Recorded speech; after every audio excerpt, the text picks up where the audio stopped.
All right, if you haven't seen Milo Yiannopoulos' talk at Rutgers University, the sort of kickoff speech for his dangerous faggot tour, just giant, just a path of gory triggering across the United States, it's definitely worth checking out, particularly the response that he got to it.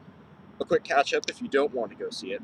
He basically was just elaborating on an idea that anybody who supports the idea of safe spaces or trigger words ought to be expelled from the university, just taken out completely, because of what that demonstrates about their ability to participate in an intellectual environment in academia and pursuit of knowledge and all that wonderful objective stuff that we love about learning. He was just finishing up this speech when some woman stood up and yelled, "This man represents hatred," and a bunch of Black Lives students and Matter students and feminists got up and, raising their fists and chanting something stupid and smearing blood all over their face. Very entertaining, very silly, very funny. Basically what they expected. This is what Milo was after all. And as he said in the later interview, this is just them proving his point all over again. But something interesting and unexpected happened there too. As the students were doing this, as the progressive, regressive, stupid ones were doing this anyways, a bunch of presumably Milo supporters, white male guys, stood up, started pumping their fists and saying, "Trump, Trump, Trump, Trump, Trump," with this big shit-eating grins on their faces. It was hilarious, but kind of odd, because what the feminists were doing and the Black Lives Matter students were doing is, in their own silly, stupid way, were offering a counter-argument to what Milo was saying. They're saying, no, you're wrong because of, whatever this blood symbolized. Presumably genocide of women.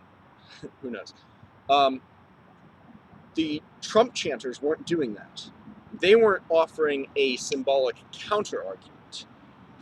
Nothing Trump says is really directly anti-feminism or even anti-Black Lives Matter, at least not that I'm aware of. It's not a big thing for him.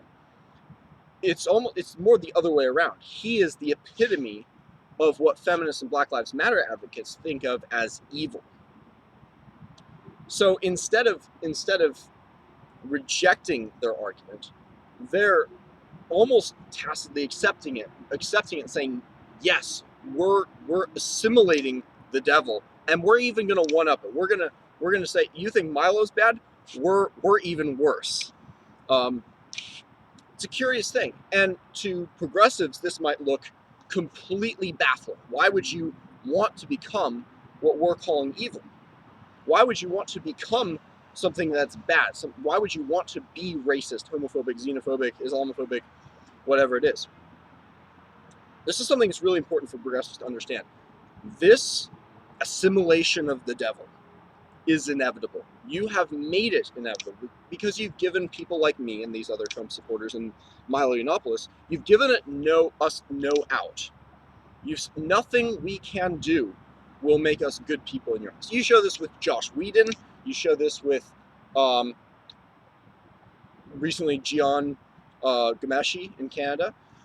There's no way for someone to be progressive enough, to be good enough, to be a good person according to social justice warrior doctrine.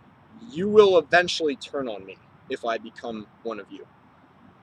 And so, and because the attack is on your character, which becomes an attack on your jobs, becomes an attack on your family, your friends, it becomes it's a war that's being declared, and you can't fight this war on your own. So you have to make friends with other people who will at least support you. Sure, I'm a racist, even though I don't have any negative feelings in particular about blacks or Asians or Jews or whoever. Sure, I'm a xenophobe, even though my foreign policy and thoughts have really nothing to do with my emotional relationship with foreigners. I actually like a lot of foreigners. Sure, I'm a transphobe, even though I don't have any real thoughts on it at all. It's just sort of a label I'll take on to, A, to trigger them, but B, it's an identity flag. It's a brigade banner saying we're on the same team here.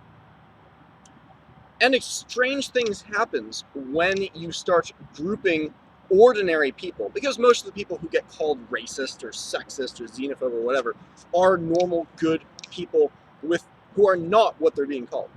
But when social justice warriors with these labels group them in with actual sexists, with actual racists, with people who actually hate individual Muslims in a really visceral kind of way,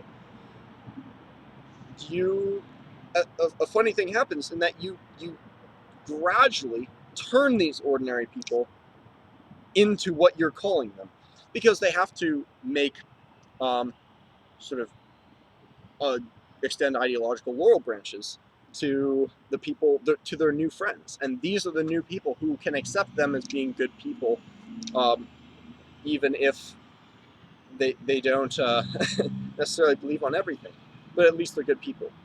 Social justice warriors are actually creating racist, sexist, xenophobes, or at least people like me, who sort of ironically take on the label, I'm such a racist, you know. I'm not, but I'll call myself one, sure, why not?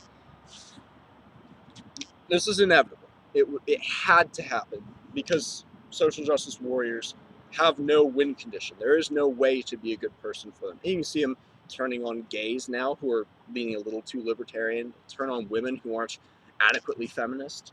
It's nasty, nasty stuff. And of course, blacks who don't toe the Black Lives Matter. They're Uncle Tom's, Oreos, all sorts of nasty things.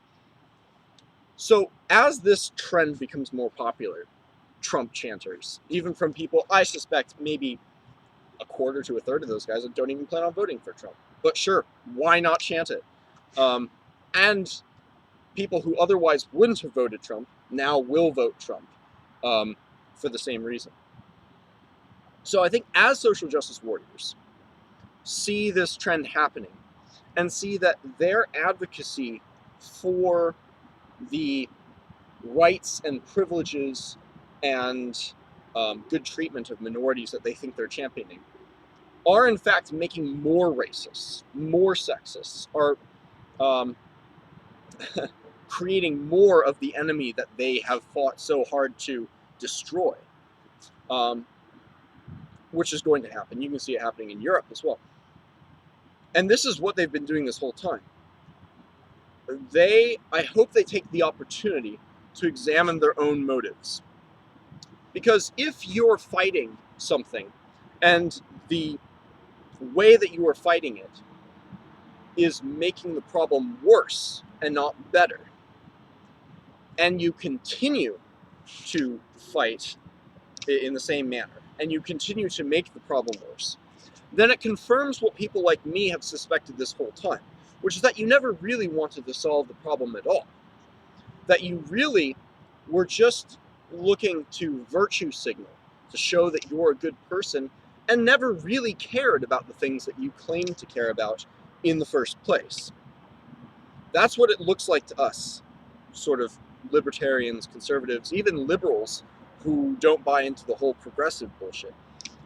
It looks to us like you're leading some crusade against other people and wrecking the lives and reputations of other people to fill some hole in yourself, some insecurity about your place in the world and being a good person and making a difference, and never really cared about the things that you claim to care about, and that your whole crusade is a lie.